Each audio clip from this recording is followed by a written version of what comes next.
much. This has been an honor. It was a fairly long trip, but worth it. Tremendous things have been accomplished, as you probably noticed. Listened to a lot of wonderful speeches from the heads of a lot of wonderful countries. But I want to thank you for joining us at the conclusion of a highly productive NATO summit in the Netherlands. I want to thank them for the royal treatment they've given us. Couldn't have been nicer. And it's a beautiful country, really a beautiful country. Coming in, I saw the most beautiful trees. In fact, I want to bring some back with me. I want to also thank, I had breakfast this morning with the King and Queen, and they're incredible people. I said, you're central casting, beautiful people, great people, big, beautiful heart. And I enjoyed that. And also NATO Secretary General Mark Rutte, who's been terrific. He's been a friend of mine, used to be right here running this wonderful country. Now he's the NATO Secretary General. He's doing a fantastic job. And the Prime Minister, we appreciate everything you've done. And as you know, last weekend, the United States successfully carried out a massive precision strike on Iran's nuclear enrichment facilities, and it was very, very successful. It was called obliteration. No other military on earth could have done it, and now this incredible exercise of American strength has paved the way for peace with a historic ceasefire agreement late Monday, and we call it the 12-day war. Spoke to a few people. I guess that just sounded like the right name. It was a 12-day war. And we think it's over. I don't think they're going to be going back at each other. I don't think so. Not only have we dealt decisively with the critical threat of Iran's nuclear program, which was what I wanted. I said, Iran cannot have a nuclear weapon. I've said that for 15 years, long before I decided to do the political thing.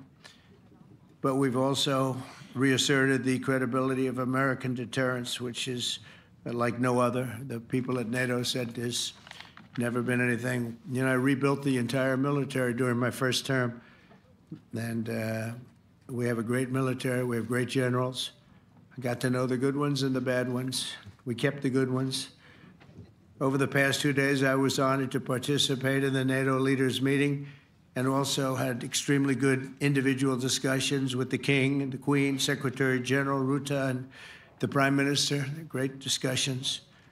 Very knowledgeable people. Major focus of our conversations at the summit was the need for other NATO members to take up the burden of the defense of Europe, and that included the financial burden. As you know, it was 2%, and we got it up to 5%. And they said, a couple of them came up to me. One in particular said, sir, we've been trying to get it up to 3% for 20 years, and we haven't been able, and you got it up to 5%. So they're going to be, most of them, I guess almost all of them, are going to be contributing now 5%, a number that people are surprised at, but you need it today. The United States accounts for 2/3 of all NATO defense spending, and since I began pushing for additional commitments in 2017, believe it or not, our allies have increased spending by $700 billion. I said to people, you don't have any money, and a lot of them weren't paying. And so I started the process, and I picked it up as soon as I got back, which is 6 months ago. And following my election last November, almost all have accelerated plans to reach the 2%, 3%, 4%, and then ultimately, very quickly, 5%. And all of this is going to be done very quickly, almost immediately. You probably know this as well as I do. I'm sure they've been talking about it. It's really been a big focus. In a very historic milestone this week, the NATO allies committed to dramatically increase their defense spending to that 5% of GDP, something that no one really thought possible. And they said, you did it, sir, you did it. Well, I don't know if I did it, but I think I did. This will be known as the Hague Defense Commitment, which is pretty good, pretty appropriate. When the allies reach this number, it will add more than $1 trillion a year. Think of that, $1 trillion per year to our common defense. And this is a monument really to victory, but it's a monumental win for the United States, because we were carrying much more than our fair share. It was quite unfair, actually. But this is a big win for Europe and for actually Western civilization. For years, past administrations failed to get most allies to contribute even the 2%. I remember when I came here, we had 4 countries that were up to 2%, and I remember Poland was there. A couple of them were there, and but most of them were. We had 28 at the time. As you know, it's increased a little bit, and they've agreed now to more than double their budgets in all cases. And Europe stepping up to take more responsibility for its security will help prevent future disasters like the horrible situation with Russia and Ukraine, and hopefully we're going to get that solved. Last week they lost 7,000 soldiers, mostly soldiers, but they're also getting hit in Kiev. They're getting hit in some of the towns also. And that means life. Life is disappearing also in the cities and towns. Should have never happened, would have never happened if I was president. I said it 1,000 times, and it never did happen. It's never even thought about. But it's vital that this additional money be spent on very serious military hardware, not bureaucracy, and hopefully that hardware is going to be made in America because we have the best hardware in the world. You saw that where 14 missiles were shot at us the other day. And they were very nice. They gave us warning. They said, we're going to shoot them. Is 1 o'clock okay? They said, it's fine. And everybody was emptied off the base, so they couldn't get hurt except for the gunners. They call them the gunners. And out of 14 high-end missiles that were shot at the base in Qatar, all 14, as you know, were shot down by our equipment. Amazing stuff. Amazing that they can do. It's like shooting a bullet with a bullet. It's the same thing if you think about it.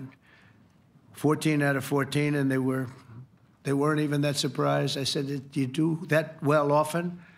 They say, we pretty much do, sir. The Ukraine crisis has also highlighted the urgency of rebuilding our defense industrial base, both in the United States and among the allied nations. We cannot afford to be dependent on foreign adversaries for critical minerals. And as you know, we made a deal with Ukraine to take a vast amount of the land they have for minerals. We need it. And once again, I want to thank all of the people in the Netherlands, incredible people. It's a great place. And all of the NATO allies for the tremendous summit that we just had. A letter just came in, and a statement came in from the Atomic Energy Commission of Israel. And I just wondered, this is an official letter, and they're very serious people, as you know. The devastating U.S. strike on Fordo destroyed the site's critical infrastructure and rendered the enrichment facility totally inoperable. It was devastated. We assess that the American strikes on Iran's nuclear facilities has set back Iran's ability to develop nuclear weapons for many years to come. This achievement can continue indefinitely if Iran does not get access to nuclear material, which it won't. It's so sad that that whole thing had to go. But I just want to thank our pilots. You know, they were maligned and treated very bad, demeaned by fake news CNN, which is back there, believe it or not, wasting time, nobody's watching them, so they're just wasting a lot of time, wasting my time.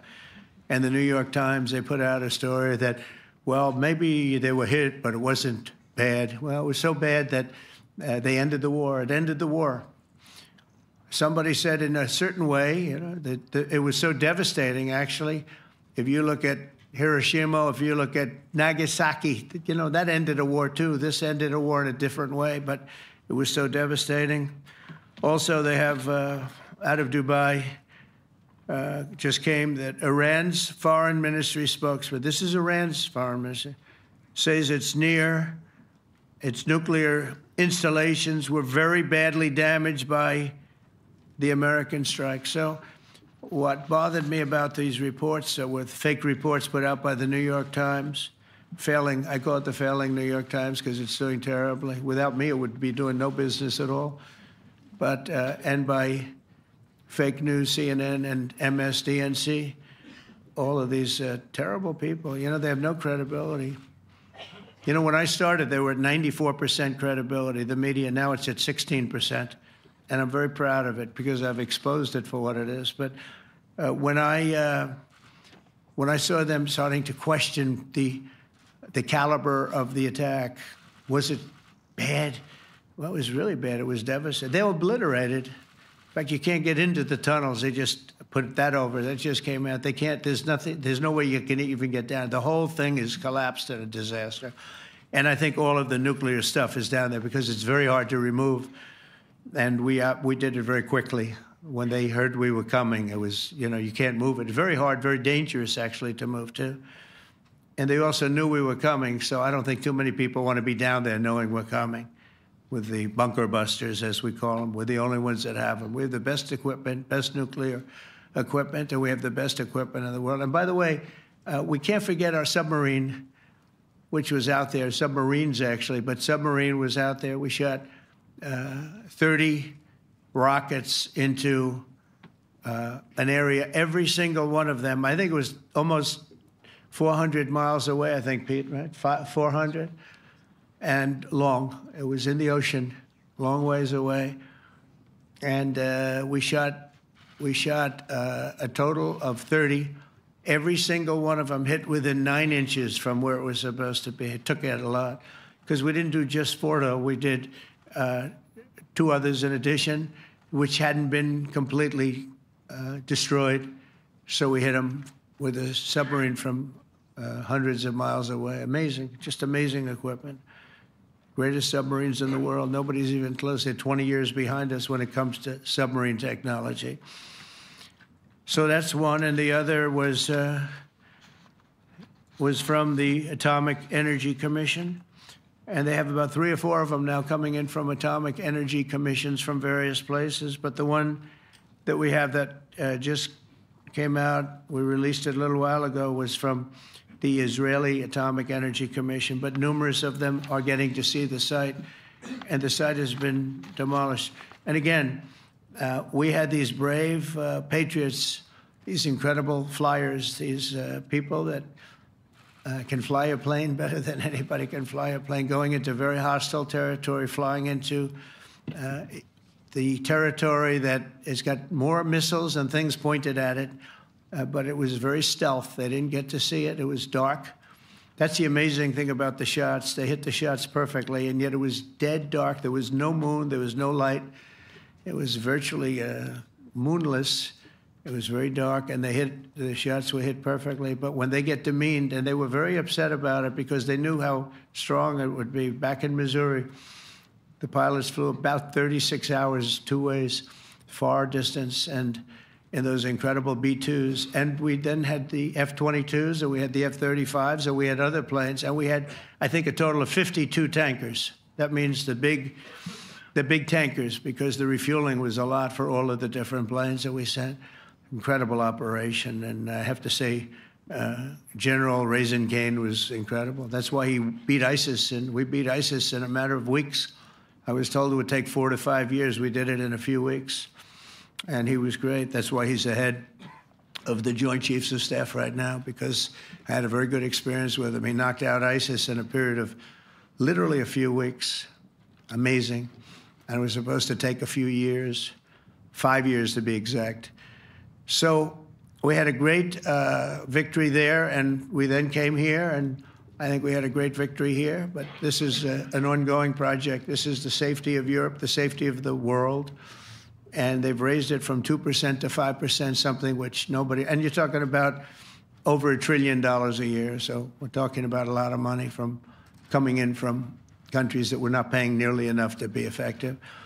So I have, as you know, Marco Rubio with me, and Pete Hegseth, Secretary of State and Secretary of War. Should we say Secretary? You know, it used to be called Secretary of War. Maybe for a couple of weeks we'll call it that, because we feel like warriors. It used to be called Secretary of War. In fact, if you look at the old building next to the White House, you can see where it used to be Secretary of War. Then we became politically correct, and they called it Secretary of Defense. I don't know, maybe we'll have to start thinking about changing it, but we feel that way. Do we have any questions, please? Wow. That's a lot of questions. Who's a nice person? Oh, you're not a nice person, but I'll let you ask one. Go ahead. What's he going to ask? He is not nice at all. I know him well. Thank you, Mr. President. Yeah. Thank you for taking the time before flying home. You just said you believe the conflict between Israel and Iran is over. What makes you so confident it is? And what do you do if it isn't? Because I dealt with both, and they're both tired, exhausted. They fought very, very hard and very viciously, very violently, and they were both satisfied to go home and get out. And can it start again? I guess someday it can. It could maybe start soon. I think a big telltale sign was when, as you know, Iran somewhat, by not much, violated the ceasefire. And Israel had the planes going out that morning, and there were a lot of them, 52 of them. And I said, you got to get them back. And they brought them back. They didn't do anything. They brought them back. It was very good. I thought it was amazing, actually. They have fought a hell of a war. They fought very hard. I think the war ended, actually, when we hit the various nuclear sites with the planes. And I just hope you people can give these pilots, these are the best pilots in the world. They're the best shots in the world. They call them shots. That's what they are. And wait a minute. And I just hope you can give them the respect they deserve, because they came home to fake news. And like, oh, gee, there was hardly any damage. The things are decimated. So, but I think, no, I think they're very much finished. I think Israel's going to get back to doing what they do, and I think that Iran's going to get back. You know, Iran has a huge advantage. They have great oil, and they can do things. I don't see them getting back involved in the nuclear business anymore. I think they've had it. They've been at it for 20 years, and I don't see that happening either. Now, if it does, we're always there. It won't be me. It'll be somebody else, but we're there. We'll have to do something about it. Yes, please, go ahead. Go ahead. Oh, fake news, CNN? Oh, yeah, here we go. Wait till you hear this question. You should really say how great our soldiers and our warriors are. I think everyone appreciates our soldiers and our warriors. I do have two questions for you, Mr. President. You just cited Israeli intelligence on these attacks. Earlier, you said U.S. intelligence was inconclusive. Are you relying on Israeli intelligence for your assessment of the impact of the strikes? No, this is also Iran made the statement. And it's also, if you read the document that was given, that Pete can talk about if you'd like, the document said it could be very severe damage, but they didn't take that.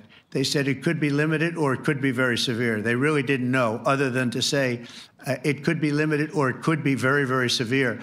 And you didn't choose to put that because it was very early after. Since then, we've collected additional intelligence. We've also spoken to people who have seen the site, and the site is obliterated. And we think everything nuclear is down there. They didn't take it out. Okay, question? Please, go ahead. Go ahead. Yeah. Blue dress. Thank you so much, Mr. President. Yesterday, you said China can now continue to purchase oil from Iran. Yeah. Are you giving up on your maximum pressure campaign? Because there are sanctions right now. With who? On Iran. No, look, they just had a war. The war was fought. They fought it bravely. I'm not giving up. They're in the oil business. I mean, I could stop it if I wanted. I could sell China the oil myself. I don't want to do that. They're going to need money to put that country back into shape. We want to see that happen. Would it? No, if they're going to sell oil, they're going to sell oil. We're not taking over the oil. We could have, you know. I used to say with Iraq, keep the oil. I could say it here, too. We could have kept the oil. No, China is going to want to buy oil. They can buy it from us. They can buy it from other people. But you're going to have to put that country back into shape. It desperately needs money. Yeah. Yeah, please. Here we go. I'm picking the beauties today. Go ahead. Mr. President, Secretary General Rutte has described President Putin as an adversary, a threat, an enemy. Do you view him the same way? And in addition to that, you mentioned General Kane, your chief of staff, the chairman of the Joint Chiefs of Staff. General Kane. Yes. He has said that Mr. Putin has territorial ambitions beyond Ukraine. Do you view that in the same way? It's possible. I mean, it's possible. I know one thing. He'd like to settle. He'd like to get out of this thing. It's a mess for him. He called the other day. He said, "Can I help you with Iran?" I said, "No, you can help me with Russia." Because, you know, in the last few weeks, we took care of India and Pakistan, Kosovo, Serbia. I think on Friday we have coming in, the Congo is coming in, and Rwanda is coming in. That was a vicious war that went on, a machete war, heads chopped off all over Africa. They're coming in. We did 2 others in addition to that. Nobody's ever done anything like this. No, I consider him a person that's, I think, been misguided. I'm very surprised, actually. I thought we would have had that settled easy. I've settled 4 of them in the meantime. But he did call up, and he said, you know, he's close to Iran. He'd like to help us get a settlement. I said, no, you help me get a settlement with you, with Russia. And I think we're going to be doing that, too. Yeah, please. Go ahead, please. Thank you, Mr. President. You've made clear your position on what impact the strikes had. I wanted to ask you what is next with Iran. For instance, is there any indication from U.S. intelligence that Iran was able to move any material? No, just the opposite. We think we hit them so hard and so fast they didn't get to move. And if you knew about that material, it's very hard and very dangerous to move. It's called, in many people, they call it dust, but it's very, very heavy. It's very, very hard to move. And they were way down. You know, they're 30 stories down. They're literally 30, 35 stories down underground. You think you got it all? Oh, yeah, we think we got it. We think it's covered with granite, concrete, and steel. Can I ask you, are you interested in restarting negotiations with Iran? And if so, have they reciprocated? So our people, Marco could answer this, but our people are not, I'm not. The way I look at it, they fought, the war's done, and, you know, I could get a statement that they're not going to go nuclear. We're probably going to ask for that, but they're not going to be doing it. But they're not going to be doing it anyway. They've had it. They've had it. Now, maybe someday in the future we'll want that. But I've asked Marco, do you want to draw, I just asked him the question as we were walking on the stage, do you want to draw up a little agreement for them to sign? Because I think we can get them to sign it. I don't think it's necessary. Marco, do you want to talk about that, please? Well, Mr. President, I think President Trump has shown a willingness to meet and talk to anybody in the world who's interested in peace. I don't know of any president that's been as willing as he has to meet with anyone and talk about peace. We'd love to have peaceful relations with any country in the world. And so obviously that'll depend on Iran's willingness not just to engage in peace, but to negotiate directly with the United States, not through some third country or fourth country process. But I know of no president, probably in our modern history, that's sought peace more than President Trump has. Sounds like the door is open, but you're in no rush. Is that right? Sounds like the door is open. But I'll tell you what, look, we're going to talk to them next week with Iran. We may sign an agreement. I don't know. To me, I don't think it's that necessary. I mean, they had a war, they fought. Now they're going back to their world. I don't care if I have an agreement or not. The only thing we'd be asking for is what we were asking for before about we want no nuclear, but we destroyed the nuclear. In other words, that's destroyed. I said, Iran will not have nuclear. Well, we blew it up. It's blown up to kingdom come. And so I don't feel very strongly about it. If we got a document, wouldn't be bad. We're going to meet with them, actually. We're going to meet with them. Yeah. Yeah, go ahead, please. Yes. Mr. President, Netherlands TV, thank you for visiting our country. Good. As I Thank understood. you. I, of course, would like to know how you slept last night at the House of the King. Oh, I slept beautifully. But probably a more serious question. I think you just had a meeting with President Zelensky. Did you discuss any ceasefire in this Russo-Ukrainian? No, I wanted to know how he's doing. He was very nice, actually. You know, we had little rough times sometimes. He was couldn't have been nicer. I think he'd like to see an end to this. I do. I think what I took from the meeting couldn't have been nicer, actually. But I took from the meeting that he'd like to see it end. I think it's a great time to end it. I'm going to speak to Vladimir Putin and see if we can get it ended. But look, these are brave people. They're fighting these wars all over the place. You know, last week they had, I guess, close, I told you, close to 7,000 young soldiers, Russian and Ukrainian soldiers were killed, 7,000 in 1 week. It's crazy. It's crazy. So I'll be speaking to Putin. No, I had a good meeting with with Zelensky, and I had a lot of good meetings. We had a lot of good meetings with a lot of people, a lot of great leaders. But he's fighting a brave battle. It's a tough battle. Yeah. Go ahead, white dress. Thank you. Ida Hallikainen from Finland, Ilta-Sanomat. Good. You have played golf with President Alexander Stubb.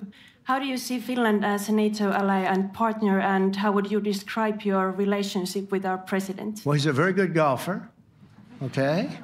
In fact, he was on his college golf team. He went to a good college in the South, as you know, a very good college, and he was a good golfer. We had a good time. I think my relationship's great. I want to buy icebreakers. You know, you're very good at icebreakers. And I actually made him an offer. I didn't go to Congress. They'll try and impeach me for this. But there's an old, it's not old, it's fairly new, but it's used icebreaker. And I offered him about 1/3 of what he asked for. But we're negotiating. We need icebreakers in the U.S. And if we can get some inexpensively, I'd like to do that. Actually, they'll fix it up, make it good. Also, we may buy some icebreakers. You know, you're the king of icebreakers, that particular country. They make them good. They make them really good, and they know what they're doing. And so we're negotiating with them for about 15 different icebreakers. But one of them is available now. It's old, and it's old. It's like 5-6 years old.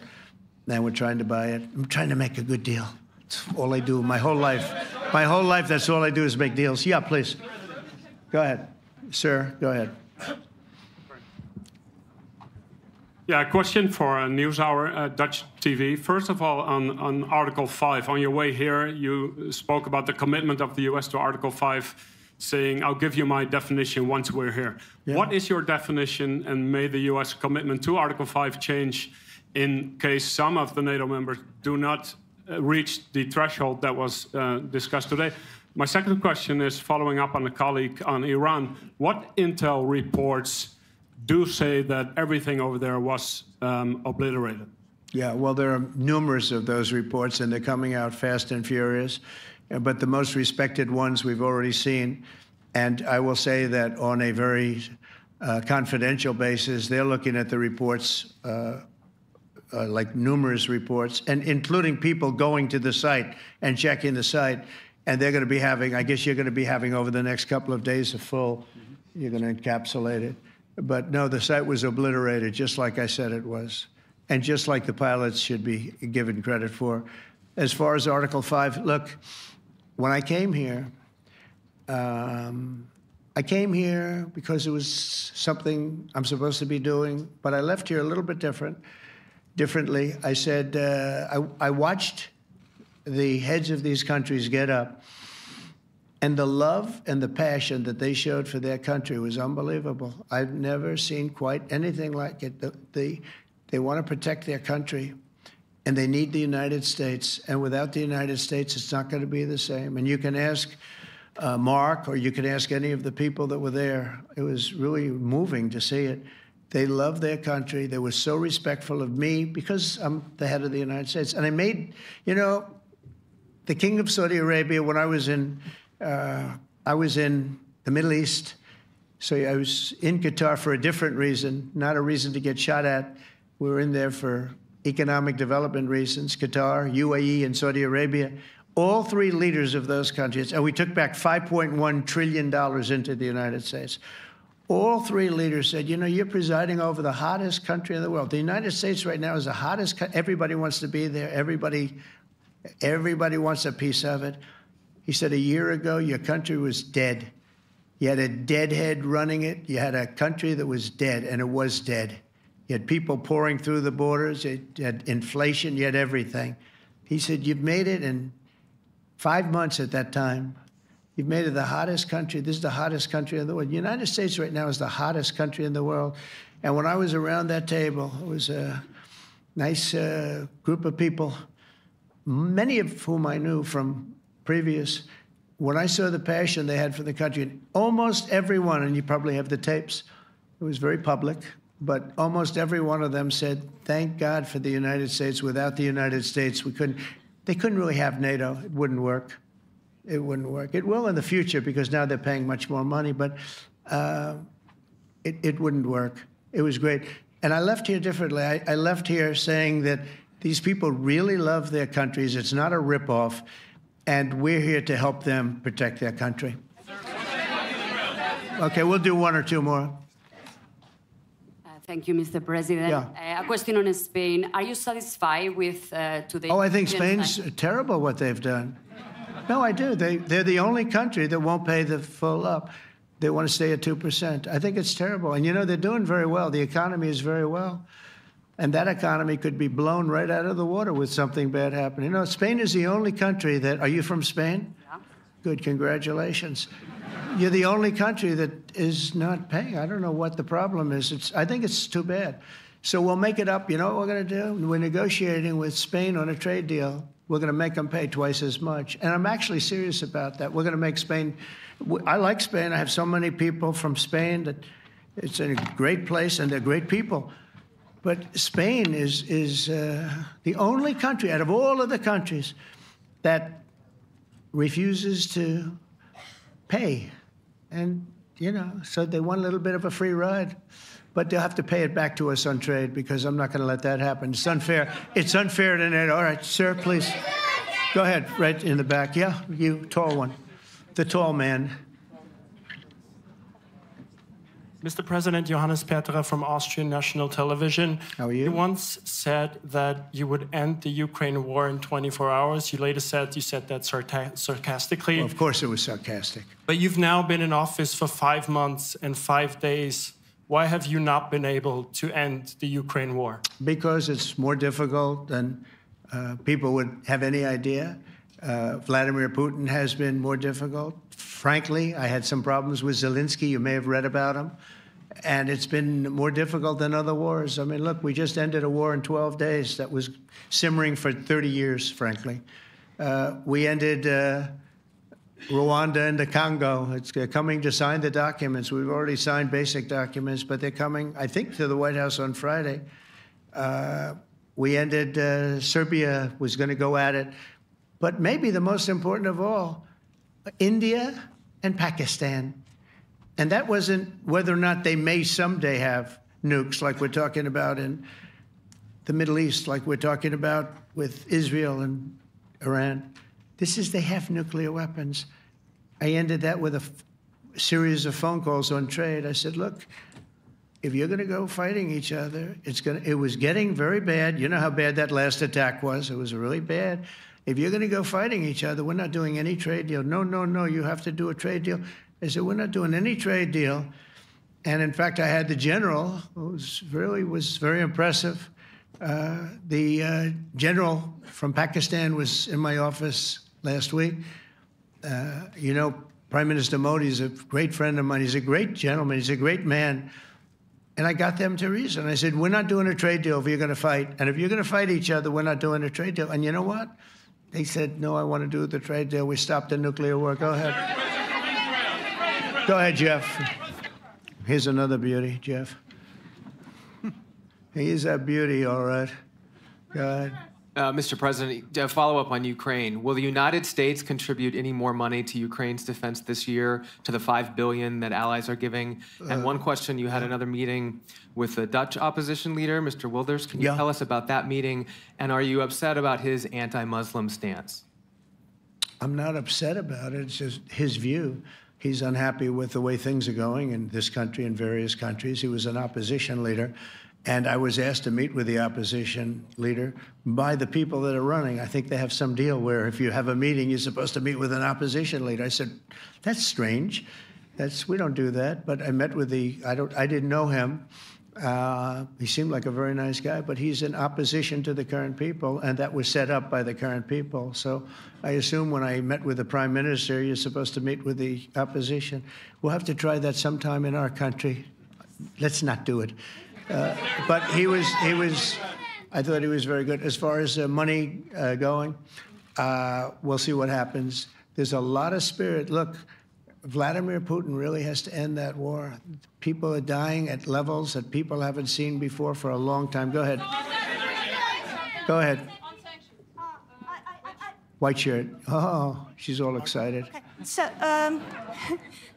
BBC News Ukrainian. I would Where are like you to from? ask you- I'm from Ukraine. Oh, So my wow. question to you is whether or not the US is ready to sell anti-air missile systems Patriot to Ukraine. We know that Russia has been pounding Ukraine really heavily right now. Are you And, living yourself now in Ukraine? my husband is there. Wow. And I can see you very, it's amazing. and me with the kids, I'm in Warsaw actually because he wanted me to be. Is your husband a soldier? No? He's, He's there now? yeah, Wow. That's rough stuff, right? That's tough. And you're living here? in Warsaw. And you're a reporter?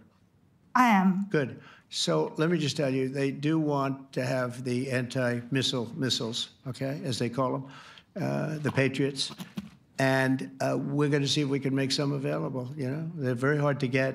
We need them too. We were supplying them to Israel, and they're very effective, 100% effective. Hard to believe how effective. And they do want that more than any other thing, as you probably know. That's a very good question, and I wish you a lot of luck. I mean, I can see it's very upsetting to you. So say hello to your husband, okay? Thank you. Go ahead. Thank you. Thank you, Mr. President. You were criticizing Where are you from? Bloomberg News. Oh, Bloomberg. That's wonderful. You were criticizing the Federal Reserve Chair before coming to this summit. Yeah, I think he's terrible. I was wondering if you've begun interviewing different candidates for the Fed pick. Yeah, I know within 3 or 4 people who are going to pick. I mean, he goes out pretty soon, fortunately, because I think he's terrible. We have no inflation. We have a tremendous economy. Hundreds of billions of dollars of tariff money is pouring in. Factories are being built because they don't want to pay the tariffs, so they're building them all over the country. I think we're close to $15 trillion. I told you $5.1 trillion from the Middle East alone, but of investment money coming in. There's never been anything like that in the history of our country. But we have no inflation. And we have borrowing because Biden, stupidly, they did short-term debt. So we have borrowing coming up. And, we'll go 10 years, maybe longer, maybe shorter, but we'll go a long period of time when we do the debt. And because of him, because of this guy, we will have to pay for years. We'll be paying for him. And I said to him, listen, there's no inflation. He says, but maybe there'll be some. That's true. I said, if there is some, what you do is raise the rate. I'm okay with that. You raise the rate in 2 years from now or in a year from now.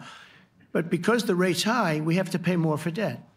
It's pretty equal. In other words, if it's 4%, it's 4%. If you drop it a point, you'll pay 3%. So it's fairly equal, not necessarily, but fairly equal. So we're going to end up paying maybe 2 points or 3 points more. 3 points would be about $900 billion a year because of this very average mentally person. He's an average mentally person. I'd say low in terms of what he does, low. Low IQ for what he does, okay?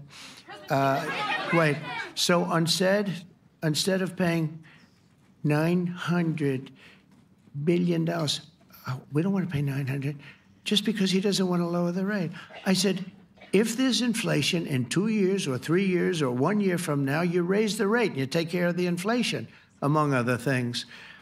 But he's probably a very political guy, I guess. I don't know. I think he's a very stupid person, actually. All right, one more. Let's go. How about you? Go ahead.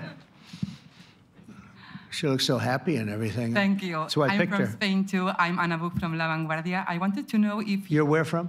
Spain, too. I wanted to know if you want to... That's the Spain corner right there. Shouldn't have said that. That's okay. I do like Spain, by the way. I think it's unfair that they're not paying, but go ahead.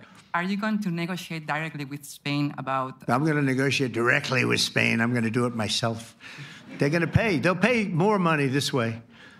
You should tell them to go back and pay. You're a reporter? You tell them to go back. They ought to join all of those countries that are paying 5%. Spain's going to be just about the only one that's not. They were the most hostile toward doing it. It just doesn't make sense to me. Okay. All right, Kelly, go ahead. Here we go. There's another one. Hello, sir. Thank you very much. We got them all today. Okay. So, Mr. President, you talked about expecting some on-the-ground assessments at Fordo and other sites. No, is that Israeli and U.S.? It's been obliterated, Kelly. It's What is your message obliterated. then, sir, to the intelligence community when they present reports? You're not disputing the DIA report. You're just They presented a exists. report that wasn't finished. We're talking about something that took place 3 days ago. I understand that's The report was done assessment. So 2 what days is ago. your- Wait a minute. Yes. They didn't see it. All they can do is take a guess. Now, if you take a look at the pictures, if you take a look how it's all blackened, you know the fire and brimstone is all underground because it's granite and it's all underground. You don't show it. But even there, with all of that being said, the whole area for 75 yards around the hole where it hit is black with fire.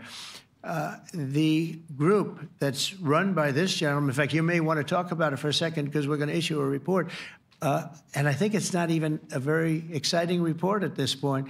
It's been obliterated, totally obliterated. And they did a report, but it was like, if you look at the dates, it's just a few days after it Understood, happened. sir. So they didn't see it. They said it may be very severe. Go Understood. ahead, Peter. Do you have a message for the intelligence community, though, in terms of unvarnished information getting to you, that it's not... I don't really have a message. I would say issue the report when you know what happened. I wouldn't say that it could be severe or maybe not. They use the word severe. It could be severe or maybe it's not. And So people like you picked up and said, oh, it's not severe. We're just No, looking for the the report was not a complete report. Yeah, the message was probably wait till you know the answer before you... And, sir, Go ahead. did you not have a public component to your Zelensky meeting for a tactical reason with President Putin? Let him answer this. Hello, Mr. Secretary. Yeah. There's a reason the president calls out fake news for what it is. These pilots, these refuelers, these fighters, these air defenders, the skill and the courage it took to go into enemy territory flying 36 hours on behalf of the American people and the world to take out a nuclear program is beyond what anyone in this audience can fathom. And then the instinct of CNN, the instinct of the New York Times is to try to find a way to spin it for their own political reasons to try to hurt President Trump or our country. They don't care what the troops think. They don't care what the world thinks. They want to spin it to try to make him look bad based on a leak. Of course, we've all seen plenty of leakers. And what do leakers do? They have agendas. And what do? Do they share the whole information or just the part that they want to introduce? And when they introduce that preliminary report that's deemed to be a low assessment, you know what a low assessment means? Low confidence in the data in that report. And why is there low confidence? Because all of the evidence of what was just bombed by 12 30,000-pound bombs is buried under a mountain, devastated and obliterated. So if you want to make an assessment of what happened at Fordo, you better get a big shovel and go really deep, because Iran's nuclear program is obliterated. And somebody somewhere is trying to leak something to say, oh, with low confidence, we think maybe it's moderate. Those that dropped the bombs precisely in the right place know exactly what happened when that exploded. And you know who else knows? Iran. That's why they came to the table right away, because their nuclear capabilities have been set back beyond what they thought were possible because of the courage of a commander-in-chief who led our troops, despite what the fake news wants to say. But you're not disputing the report said what it said, even though it was initial. The report said what it said, and it was fine. It was severe, they think, but they had no idea. They shouldn't have issued a report until they did. But we've gotten the information. I think Pete said it better than you can say it. And, you know, you should be proud, you, especially you, should be proud of those pilots, and you shouldn't be trying to demean them. No, there's those pilots flew at great risk, a big chance that they'd never come back home and see their husbands or their wives. Let me just tell you, you and NBC, fake news, which is one of the worst, and CNN, New York Times, are all bad. They're sick. There's something wrong with them. But you know what? You should be praising those people instead of trying to find some. By getting me, by trying to go and get me, you're hurting those people. They were devastated. You know, I got a call from Missouri, great state, that I won 3 times by a lot. And I got a call that the pilots and the people on the plane were devastated because they were trying to minimize the attack. And they all said it was hit. But we don't think it was really maybe hit that badly. And they were devastated. They put their lives on the line, and then they have, and I'm not referring to you, but real scum come out and write reports that are as negative as they could possibly be. It should be the opposite. You should make them heroes and heroines. You should make them really people that they were so devastated when they heard this news. And you know what they said? One of them, I spoke to one of them, said, "Sir, we hit the site. It was perfect. It was dead on." Because they don't understand fake news, because they have a normal life, except they have to fly very big, very fast planes. But it's a shame. You should be making them heroes. All right, in the back. Go ahead, back, white, yeah. White jacket, yeah. Go ahead, give my mic. Hello. Deborah Haynes from Sky News. Good. Mark Rutte, the NATO chief, who is your friend, he called you daddy earlier. Do you regard your NATO allies as kind of children? No, he likes me. I think he likes me. If he doesn't, I'll let you know. I'll come back and I'll hit him hard, okay? No? He did it very affectionately. Daddy, you're my daddy. Do you regard your NATO allies, though, as kind of like children, and they're obviously listening to you and they're spending more, and you're obviously appreciative of that, but do you hope that actually they're going to be able to defend themselves, defend Europe on their own? I think they need help a little bit at the beginning, and I think they'll be able to, and I think they're going to remember this day. And this was a big day for NATO. You know, this was a very big day. They took it. One of the gentlemen said, "You know what? We've been trying to raise money raise the rate for 30 years," he said, 20 years, from almost the beginning. And he's been there for a long time. He said, "Until you came along, it never happened. What you did is amazing." It's been sort of an amazing day for a lot of reasons, but also for that. Yeah, go ahead. Do you think they can do it without you, though, in the future? Can they do it without Well, ask Mark. I mean, you have to ask Mark, okay? So we're heading back. We're heading back. I want to thank these two gentlemen behind me. They're incredible people, both of them. They've done a fantastic job. And Susie's in the front, and she's done great. And Monica, thank you very much. That was quite an exciting time. And we're going to be heading back. We'll be back soon, and we'll see you in Washington, D.C. Remember this, we have the hottest country anywhere in the world. Thank you very much, everybody. Thank you.